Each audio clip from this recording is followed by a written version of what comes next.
Ladies and gentlemen, this is Adarsh and welcome to my Kanayadi.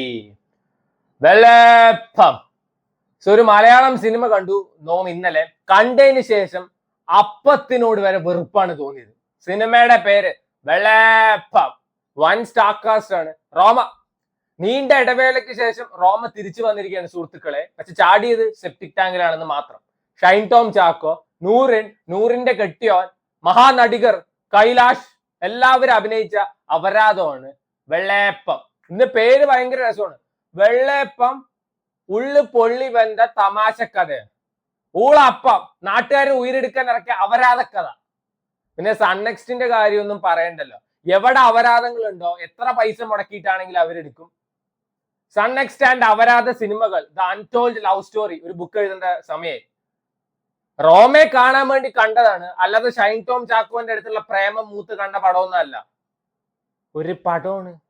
പുഴുത്ത അപ്പം എന്നായിരുന്നു ഈ സിനിമയ്ക്ക് ഇതിന്റെ ടൈറ്റിൽ. എനിക്ക് മനസ്സിലാവാത്ത കാര്യം, ശരി മറ്റേ നൂറിന്റെ കെട്ടിയനും കൂടിയിട്ട് ബബബ്ബ, നോ ലോജിക് ഓൺലി മാഡ്നസ്, ഇതെന്തോന്ന് സാധനം, നോ സ്റ്റോറി ഓൺലി അപരാധം. അയ്യേ ഒരു പടമാണ്. ആൻഡ് എനിക്ക് മനസ്സിലാവാത്ത തിന്നണ സാധനങ്ങളുടെ പേരൊക്കെ ഇജാതി അപരാധങ്ങൾക്ക് കൊണ്ടുവരുന്നത് എന്തിനാണ്? മുമ്പ് ഒരു ബിരിയാണി ഉണ്ടായിരുന്നു. ആ പടം കണ്ടതിന് ശേഷം കുറച്ചു കാലം ബിരിയാണി തിന്നുമ്പോ കനിക്കുസൃതിയാണ് ഓർമ്മ വന്നിട്ടുണ്ടായിരുന്നു. വല്ല പട്ടിക്കാട്ടെന്നോ നായിക്കാട്ടെന്നോ സെപ്റ്റിക് ടാങ്കെന്നോ അങ്ങനെ കിട്ടൂടെ? അതല്ലേ നല്ലത്, അതല്ലേ ഡിസേർവ് ചെയ്യുന്നത്. ആൻഡ് ഇപ്പൊ പറയും ഡിസ്റെസ്പെക്ട് കാണിക്കുക. ഒരു ഡിസ്റെസ്പെക്റ്റും കാണിക്കില്ല. സിനിമാക്കാര് സിനിമ എടുക്കുന്നത് നാട്ടുകാരെ നന്നാക്കാനൊന്നുമല്ല. ചെറിയ ചെറിയ ടെക്നീഷ്യൻസ് തൊട്ടിട്ട് വലിയ വലിയ ആൾക്കാർക്ക് വരെ പൈസ കിട്ടിയിട്ട് പൈസക്ക് വേണ്ടിയിട്ടാണ് അവരെല്ലാം ചെയ്യുന്നത്. ഇത്ര റെസ്പെക്ട് ഒക്കെ പ്രതീക്ഷിക്കാൻ പാടൂ. ആ ഒരു പാട്ടാണ് ഇത്. വെറുപ്പിക്കൽ മത്സരമായിരുന്നു.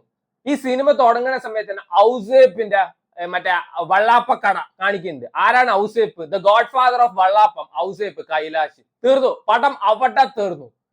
കൈലാഷ് പ്രേതമായിട്ട് വരുന്നതൊക്കെ കാണിക്കുന്നുണ്ട്. കണ്ടാൽ തന്നെ ചിരിയാണ് വന്നത്. അങ്ങേര് പുഴയെ ചാടി ചാവുണ്ട്. ഈ കള്ള വെടിവെക്കാൻ മതില് ചാടുന്ന പോലെയാണ് അതൊക്കെ. അയ്യേ രണ്ട് സീനേ ഉള്ളൂ. അണ്ണൻ നന്നായിട്ട് വെറുപ്പിച്ചിട്ടുണ്ട്. റോമ കുറെ കാലത്തിന് ശേഷം മലയാള സിനിമയിലോട്ട് വരുമ്പോ ഇജാതി അപരാധത്തിലൊക്കെ ആരെങ്കിലും കയറി അഭിനയിക്കൂ? റോമയെ കാണാൻ വേണ്ടി മാത്രം കണ്ടതാണ്. കാരണം പണ്ടത്തെ റോമയുടെ സിനിമയൊക്കെ ദാറ്റ് വാസ് വെരി നൈസ്.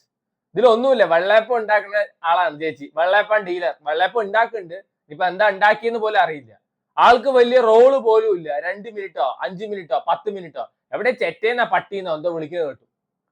ഈ സിനിമയിൽ ആകെയുള്ള ഒരു പോസിറ്റീവ് ഷൈൻ ടോം ചാക്കോ ആണ്. അഭിനയ കുലപതിയും ഓസ്കാർ ലെവൽ അഭിനയം അങ്ങനെയൊന്നും അല്ല. പറയുന്ന ഡയലോഗ്സ് മനസ്സിലായിട്ടുണ്ട്. എനിക്ക് തോന്നുന്നു ഷൈൻ ടോം ചാക്കോ ഇത് മുമ്പ് തന്നെ റീഡബ് ചെയ്തിട്ടുണ്ടായിരുന്നു കുറെ പടങ്ങൾ. അതിൽ ഇൻക്ലൂഡ് ചെയ്ത സിനിമയാണോ എന്നൊന്നും അറിയില്ല. കാരണം അണ്ണൻ ഇപ്പൊ വീണ്ടും പഴയ പോലെ പേക്കൂത്ത് കാണിക്കുന്നുണ്ട്.